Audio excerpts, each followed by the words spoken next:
Olá, meus amados irmãos, meus amados amigos, que a graça e a paz do Senhor Jesus estejam comigo e com vocês hoje e sempre. Hoje nós chegamos à 10ª estrofe do Salmo 119. Essa estrofe vai do verso 73 ao verso 80 e ela tem como tema, o tema dessa estrofe é o pedido do salmista a Deus por entendimento da sua palavra.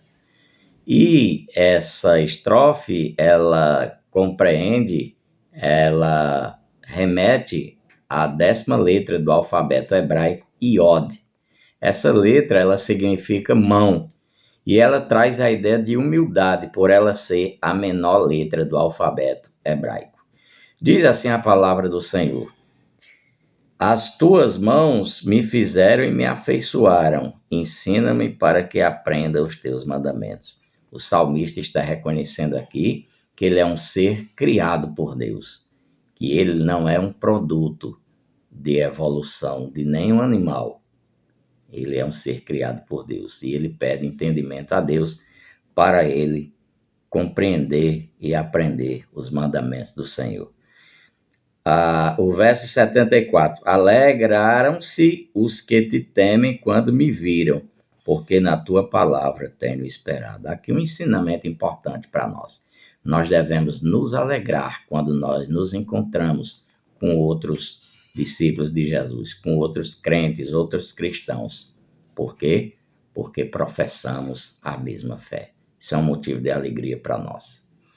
O verso 75, bem sei, ó Senhor, que os teus juízos são justos e que com fidelidade me afligiste. O salmista reconhece que Deus julga com retidão e as aflições que ele passou foram aflições justas. Deus o afligiu porque Deus é fiel à sua palavra e a aflição dele serviu para que ele se voltasse para Deus, né? Vocês lembram que a outra estrofe falou disso. O verso 76, venha, pois, a tua bondade consolar-me, segundo a palavra que deste ao teu servo. O salmista conhece bem a palavra de Deus, e na palavra de Deus tem promessas de Deus para nós, para o seu povo, de consolo, Deus apresenta, a palavra de Deus apresenta Deus como escudo, então tem promessa de proteção na palavra de Deus. E aqui o salmista está pedindo para Deus consolá-lo de acordo com o que ensina a sua palavra. No verso de número 77, baixem sobre mim as tuas misericórdias para que eu viva, pois na tua lei está o meu prazer. O salmista reconhece que ele é pecador, que ele é fraco e que ele precisa das misericórdias de Deus. Mas ele faz um lembrete a Deus. Ele pede que Deus derrame sobre ele a sua misericórdia, porque o prazer dele está na lei do Senhor. Assim devemos ser nós também. O nosso prazer deve estar na lei de Deus, deve estar na palavra de Deus, e que Deus derrame sobre nós as suas misericórdias. Amém? Diz assim a palavra do Senhor no verso 78, envergonhados sejam os soberbos por me haverem oprimido injustamente. Eu, porém, meditarei nos teus preceitos. Aqui há um contraste entre as pessoas que perseguiam o salmista. Ele pede que elas sejam envergonhadas porque elas estavam perseguindo injustamente, mas ele faz aqui um contraste. Os soberbos, eles não querem saber de Deus, né? Mas o salmista diz que o seu prazer, o salmista diz que ele tem prazer e ele medita, ele faz reflexões na palavra do Senhor. Verso 79, volte-se para mim os que te temem e os que conhecem os teus testemunhos. Aqui, meus amados irmãos, muitos teólogos atribuem esse verso como sendo um verso messiânico, mas ele não é tipicamente um verso messiânico. Davi, quando ele diz, e aí muita gente imagina que esse salmo é um salmo de Davi, embora a Bíblia não traga essa informação, Mas o salmista aqui, quando ele diz, volte-se para mim, ele quer dizer que reúna-se a ele todo o povo que teme a Deus, porque ele também é temente ao nosso Deus. Embora todos que temem a Deus, todos que se voltam para Deus, precisam estar em Cristo Jesus.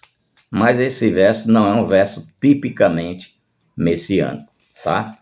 O verso 80 diz assim: seja o meu coração irrepreensível nos teus decretos, para que eu não seja envergonhado.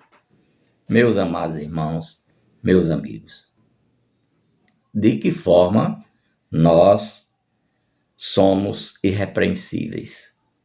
Só em Cristo Jesus. Porque Cristo, ele aplaicou a ira de Deus quando ele foi morrer na cruz para pagar os nossos pecados. E Cristo obedeceu a Deus em tudo, 100%. E ele é irrepreensível.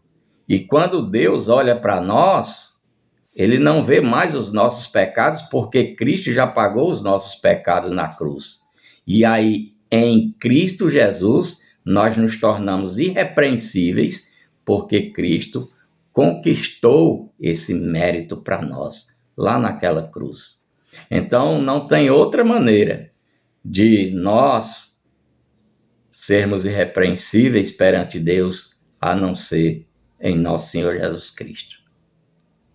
O apóstolo Paulo, na sua carta aos Efésios, no capítulo 1, versículo 4, ele diz: assim como nos escolheu nele é Cristo, para sermos santos e irrepreensíveis perante ele, Deus. Então, nós só somos irrepreensíveis em Cristo Jesus. Então, vamos meditar, né, nessa estrofe, que é uma estrofe muito abençoada, tem ensinamentos profundos aqui para nós, e que nós sejamos fiéis à palavra de Deus, e que nós peçamos a Deus o entendimento, para que nós possamos entender a palavra dele, e peçamos a ele força e capacidade para que nós possamos obedecer a sua palavra. Que a graça e a paz do nosso Senhor Jesus Cristo estejam comigo e com vocês, hoje e sempre. Deus abençoe a todos.